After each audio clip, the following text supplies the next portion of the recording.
Well, what would be most helpful today? Yes, sorry, I didn't put a lot of notes No, in no things. reason. It's hard to. Yeah.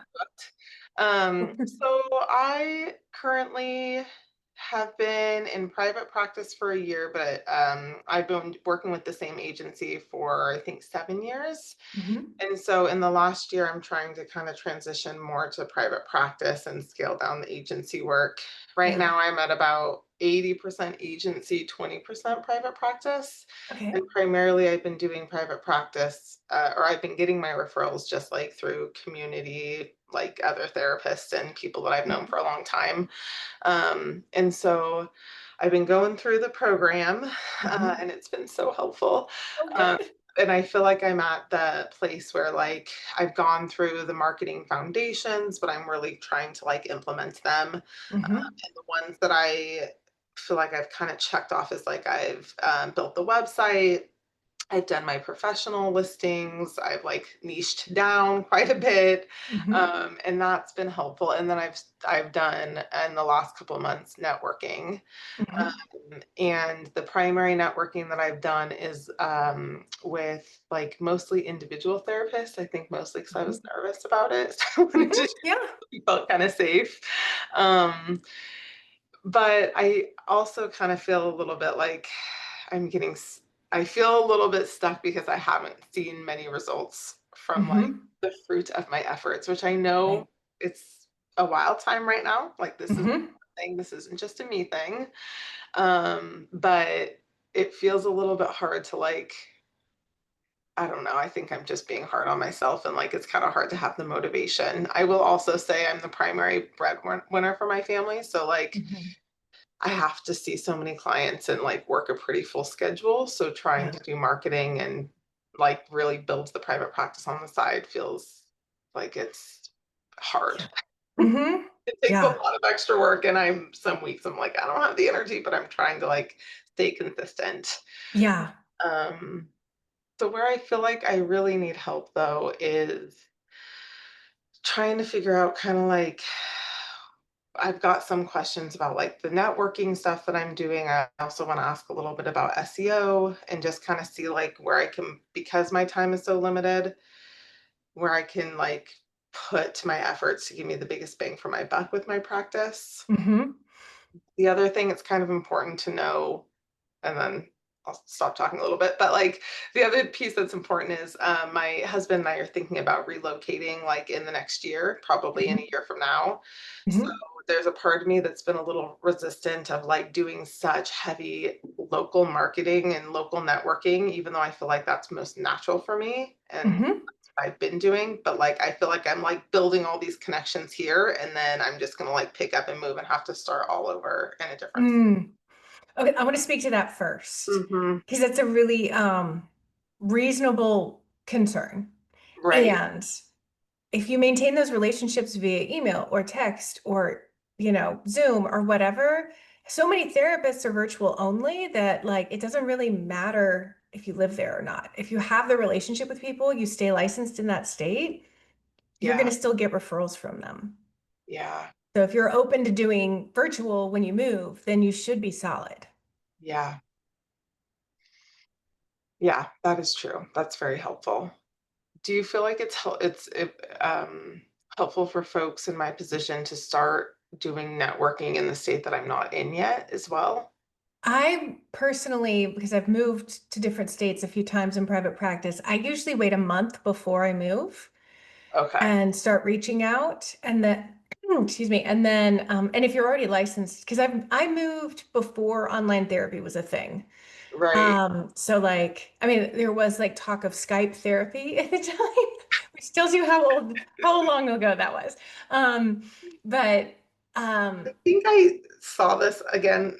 Sounds weird to like feel like I know things about you and you just met me 10 seconds ago, but I think I knew this because when I found you, I was very excited because we're thinking about moving to North Carolina and that's uh-huh. where you're at, right? Yep, yep, come on down. Oregon on the east or west coast. Yeah. So I think my biggest concern about that is like the time change. Like it works Mhm. now for me here to take North Carolina clients because they're Right. here in the day, but the opposite, I'm like, I'd have to work evenings, which I don't want to do because I've got little kids or like later after. You, so let's also challenge that. I'm just here to challenge you. Yeah, yeah, You don't have to work evenings. They can move to their mornings and your afternoons, or noon and three, like yeah, it's all doable. It's all doable. it's doable. Yeah. Yeah, And where in North Carolina are you planning to move? Do you know yet? we're looking at Charlotte. Awesome. Yeah. Yeah, so bigger city than where we live now by quite a bit, but Hmm. I don't know. I'm hoping maybe I know there's probably way more therapists there as well, but Yeah. you know, if I Yeah. can practice here, I can build a practice there. 100%. And that's something when I moved from Seattle to North Carolina, I was like, what if it was a fluke? What Yeah. if I just got lucky? And like that's not the case. What works in every state works in the other states too. Everybody wants to like they don't want to, but they do. They worry that their location, whatever it is, whether it's a big city or a small town or a medium-sized city, whether it's rural or urban or southern or northern or whatever, like everybody's worried that their place is different. It's not. Hmm. I mean, like we've worked with people in 60 different countries now. Like it's not different anywhere. There are some cultural differences for sure, but like not based exclusively on location. Like, so yeah, North Carolina is waiting for you. It will be great. Oh, lovely. I'm excited about it. So okay, networking wise, then you feel like it's still okay to like go hard with the networking. That Hmm. Yeah. and Yeah. start networking there a month or so before I move. Yeah. Yeah. Okay.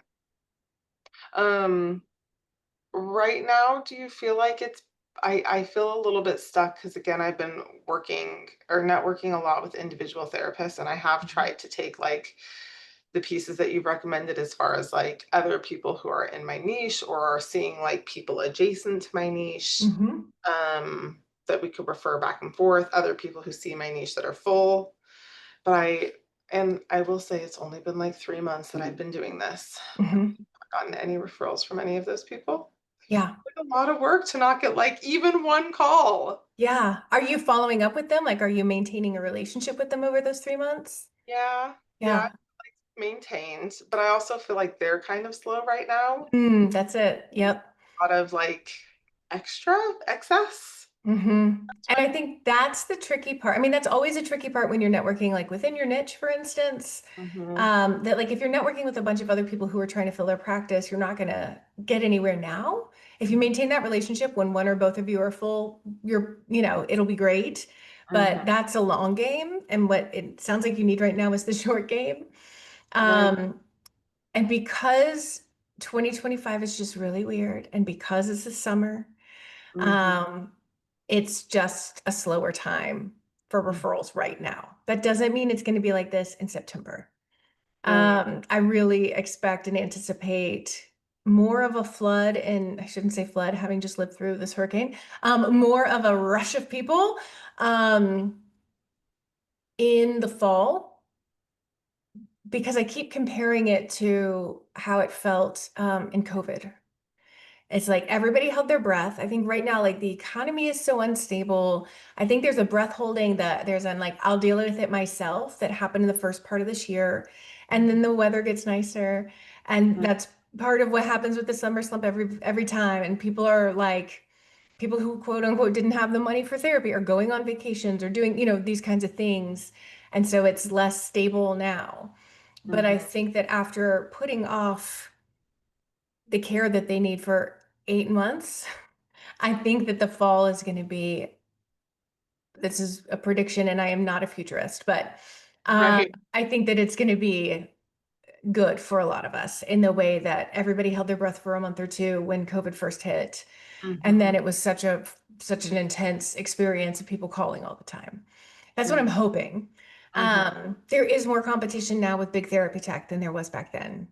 mhm, So that also makes it harder, mhm, but definitely not impossible. It's just taking people a little longer. mhm. Do you feel like for the more immediate stuff, networking at like doctor's offices or places like that, it's kind of the bigger Yeah, if you can get in with a doctor's office, I mean, you're not going to like sit down for tea with a doctor or anything, but if you can get in with their referral coordinator and even a phone conversation and can I send you some stuff? And it also depends on your niche. Tell me more about your niche so I can guide Um, better. so I feel like this is a very common one I'm seeing online right now, but basically, working women, 25 to 45, dealing with stress, burnout, Mhm. anxiety, high functioning anxiety. Hmm. Yeah, yeah. So these women are coming into their doctors. They've Mhm, got like high blood pressure when they've never had high blood pressure. mhm, Maybe high cholesterol when they've never had high cholesterol. They're pissed off, but they can't express their piss offedness. You know, especially as you get up to the 45 range, you've also got perimenopause on board. And so people are like, they're not able to mask in the way that we have all been taught to mask our emotions. I'm also getting a lot of folks who are getting diagnosed with like autoimmune diseases, Yep, or yep. like other ways where it's like we've carried the stress in our body for too long Yeah, and now we can't deal with it. So it's like yeah, they're dealing with medical stuff, but they recognize part of it as psychosocial as well. yeah. The Venn diagram of like type Hmm. A women, and eldest daughters, and like Right. like the autoimmune stuff, it's like nearly just a big circle. Yeah. So talking to doctors about that, Mm-hmm. right? Saying like I work with type A stressed out women, many of whom have autoimmune disorders.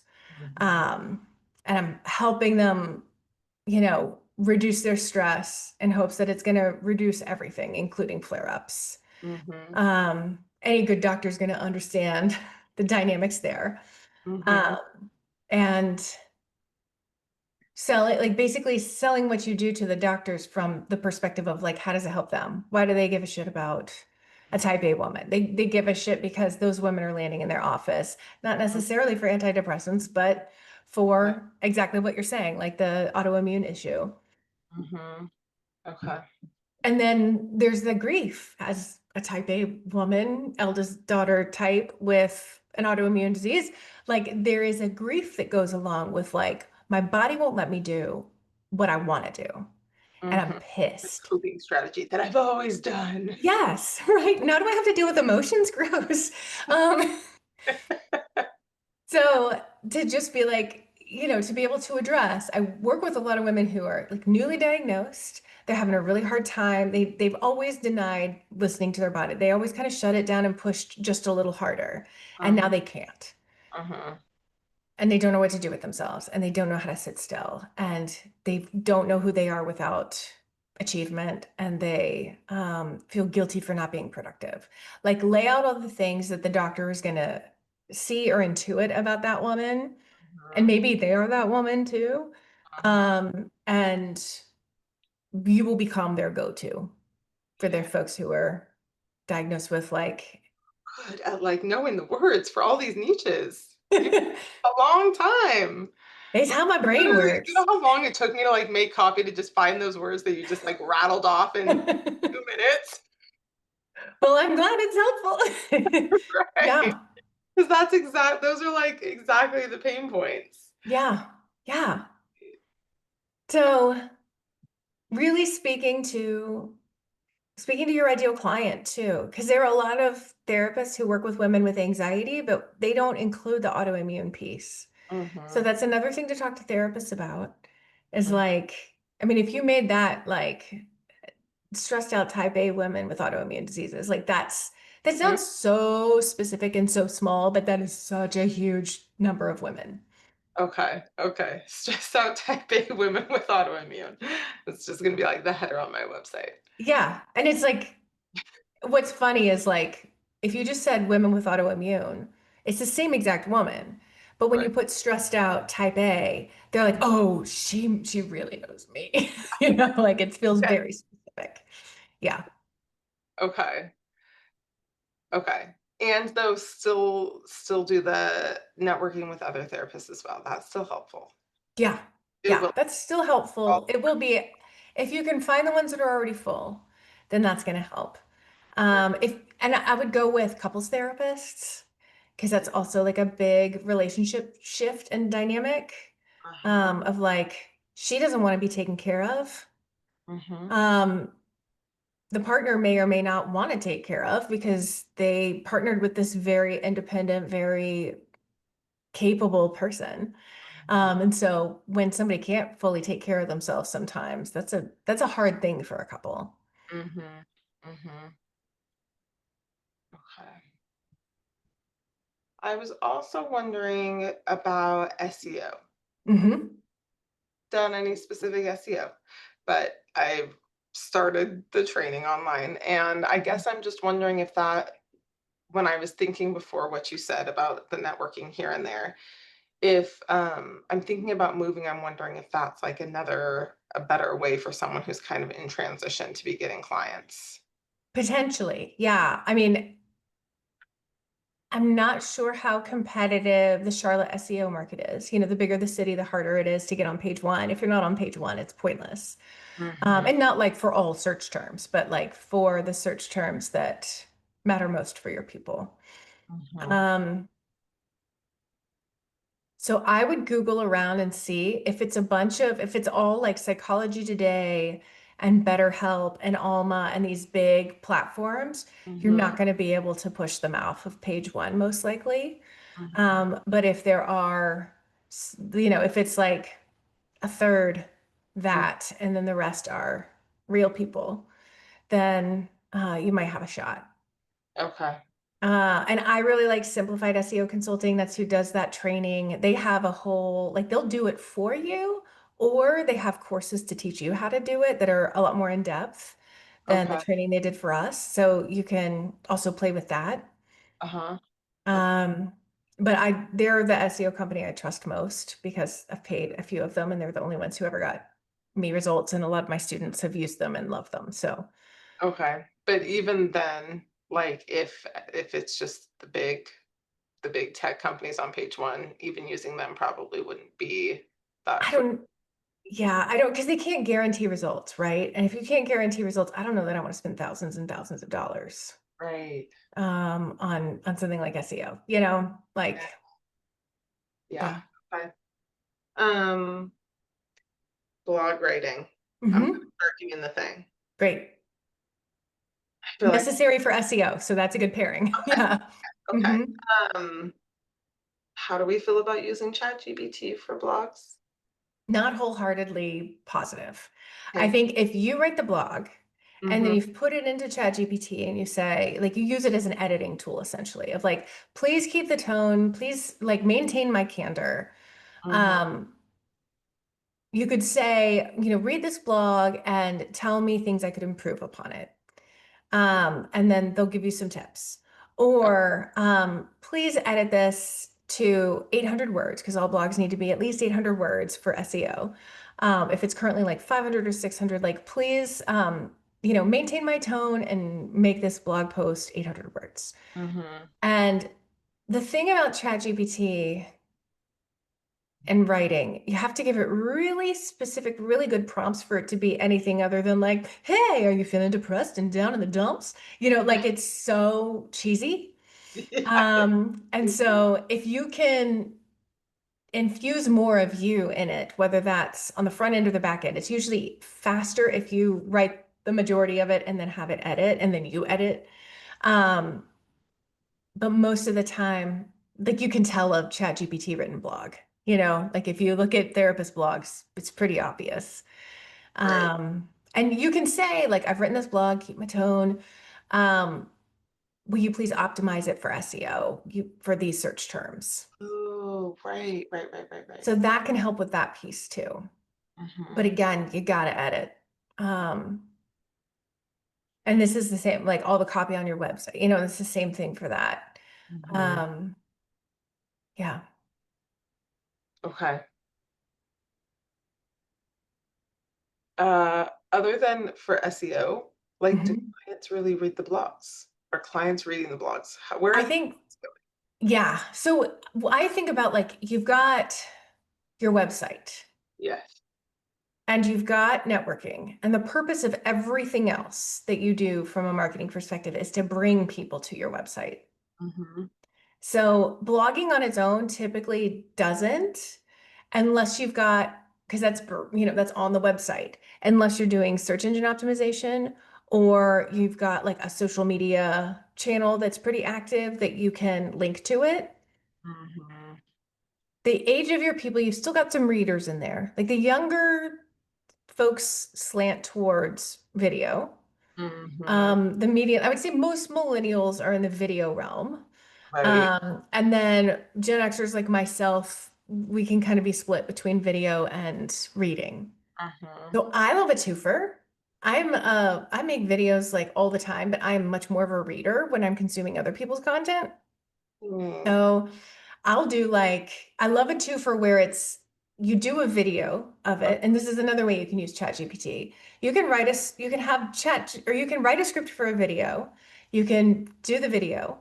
Mhm. Or if you're better, the opposite way, like you do a video and then you have it transcribed.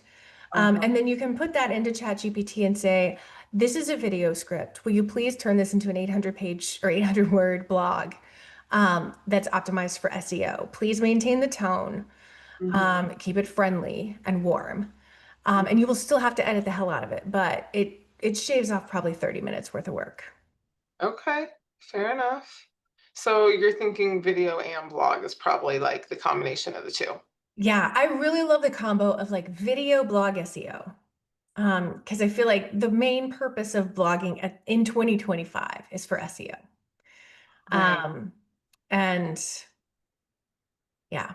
And I think that your niche is specific enough and the things that your ideal clients come in with, like that's specific, the things they say are specific enough. Like Mhm. if you wrote a blog post on um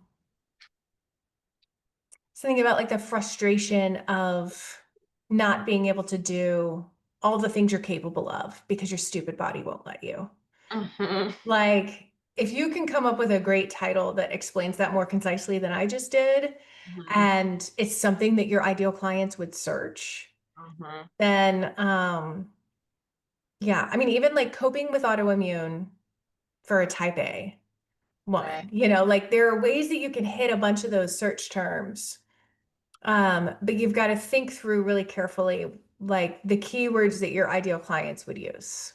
And you Mhm. can use Google's keyword planner, like, and you could probably ask ChatGPT, like, here's the like this is my ideal client. Describe it in as much detail as humanly possible, and then say like, what search terms would my ideal client use to Right. find therapy?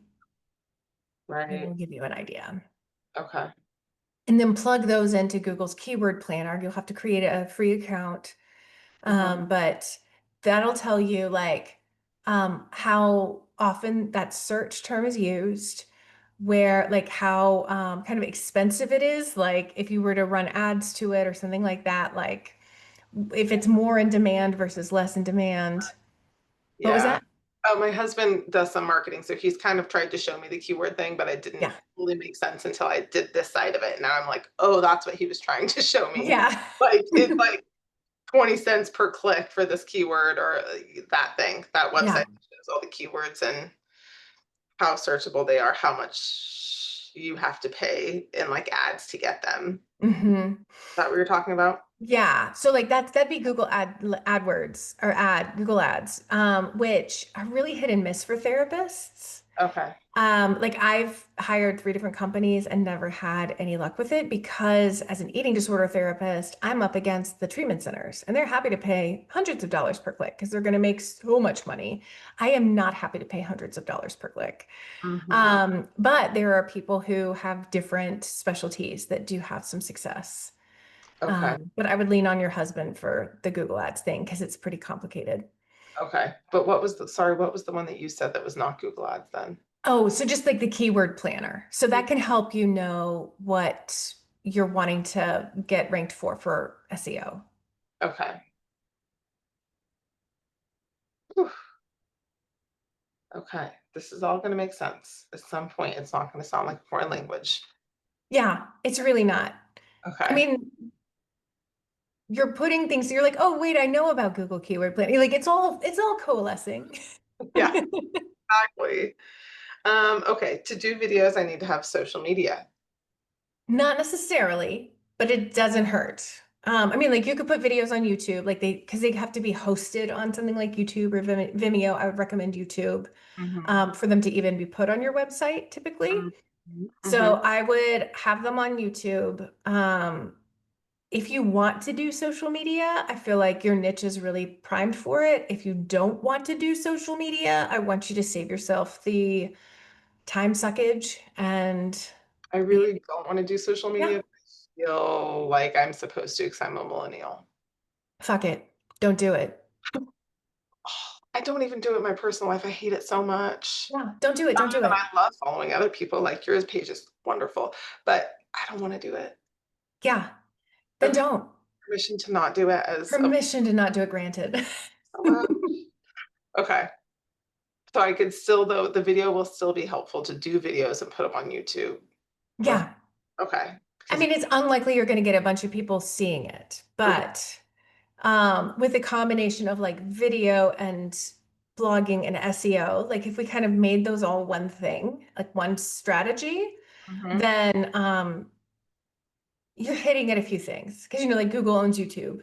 And yep, so while written content is much more likely to be at the top of Google, like on the first page of Google, it's also giving you some options there okay, with video. Yeah. okay, okay.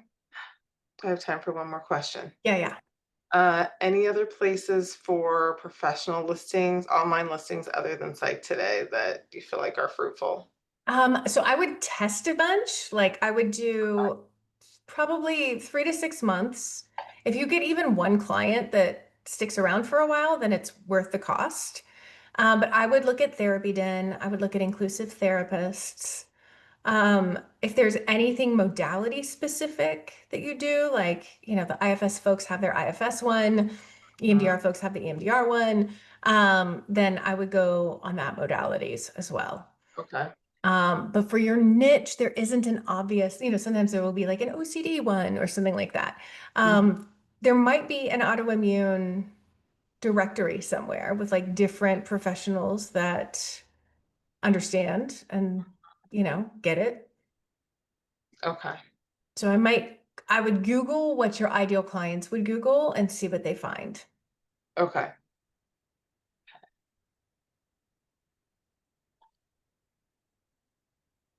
and then try it for 3 to 6 months. If I get 1 or Mhm. 2, great, if not, probably not for me. Yeah. Yeah. Alright. Amazing. Well, thank you. Absolutely. Yeah. Yeah. It's you've got a lot on your plate if you're also thinking about moving, even if it is a year away. There's still just that takes up a lot of brain space. It does. Yeah. We're gonna keep trucking along slowly and surely. Good. Amazing. Well, let us know in the Facebook group if you're in there. I don't know if you're in there or not. Yeah, I'm just thinking about you hating social media. Um, I can do but Facebook in small yeah, doses. okay, good. Well, and that group is sweet, so it's never a bunch of drama. Yeah, So let us know how it's going in there. And okay, yeah, I'm around. sounds good. Thank you. Sure. Take care. Bye. Bye.